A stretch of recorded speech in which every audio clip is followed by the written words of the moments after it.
Hi guys, నేను నిన్న పప్పుచారు చేసుకున్నానండి. మామిడికాయ పప్పుచారు. దానికని చిన్న కప్పు కందివేలు తీసుకొని ఒక అర్ధగంట నానబెట్టేసి శుభ్రంగా కడిగిన తర్వాత మామిడికాయ పై తొక్క అంతా తీసేసుకొని సన్న ముక్కలుగా కట్ చేసుకొని దాంట్లోనే కొన్ని మెంతులు వేసుకొని ఒక 6-7 విజిల్స్ రాణించుకున్నానండి. ఇంకా దానికోసం అని చెప్పేసి మసాలా కోసము కొంచెం అంత జీలకర్ర, ఒక 1/2 టేబుల్ స్పూన్ అయిన ధనియాల పొడి వేసిన, ఒక 4 వెల్లుల్లి రెబ్బలు వేసుకొని ఇంకా 1 టేబుల్ స్పూన్నర కారం పొడి యాడ్ చేసుకున్నా. ఇవన్నీ మిక్సీ బట్టి పక్కన పెట్టేసుకున్నానండి. ఇంకా తిరవాతకు అని చెప్పేసి కొంచెం అంత ఆయిల్ వేసేసి కొద్దిగా ఆవాలు, జీలకర్ర, కొన్ని మినప్పప్పు వేసుకున్నా. ఇంకా కొంచెం అంత కరివేపాకు, ఒక 3 పచ్చిమిర్చి, ఒక ఆనియన్ కట్ చేసుకొని వేసేసుకున్నా.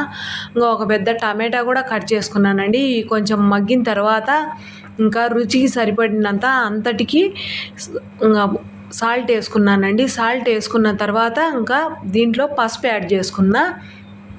పసుపు యాడ్ చేసుకొని కొంచెం మగ్గిన తర్వాత ఇంకా మనము అది మిక్సీ పట్టుకున్న మసాలా అంతా ఉంది కదా, ఇంకా అది కూడా వేసేసి కొద్దిసేపు అలా మగ్గనిచ్చి ఇంకా తర్వాత ఆ పప్పు నేను ఎనుపుకొని పక్కన పెట్టుకొని ఉన్నా. ఆ ఎనిపిన పప్పు అంతా దీంట్లో వేసేసుకున్నానండి. బాగా మెదిగిపోయిందండి. ఒక 6-7 విజిల్స్ వచ్చిందానా ఇంకా దీంట్లో వేసేసుకొని ఇంకా బాగా కలబెట్టుకున్న తర్వాత అది పొంగొచ్చి కొంచెం సేపు అలా ఉడికిన తర్వాత ఇంకా దించేసుకున్నానండి. మా వీడియో నచ్చితే ఒక లైక్ చేసి మా ఛానల్ను సబ్స్క్రైబ్ చేసుకోండి. మీ ఫ్రెండ్స్కు షేర్ చేయండి. మా ఛానల్ని మా పప్పుచారు ఎలా ఉందో కామెంట్ పెట్టేసేయండి. చాలా బాగుండిందండి. మామిడికాయ పప్పుచారు చాలా టేస్టీగా ఉండింది. మీరు కూడా ఒక్కసారి ట్రై చేయండి.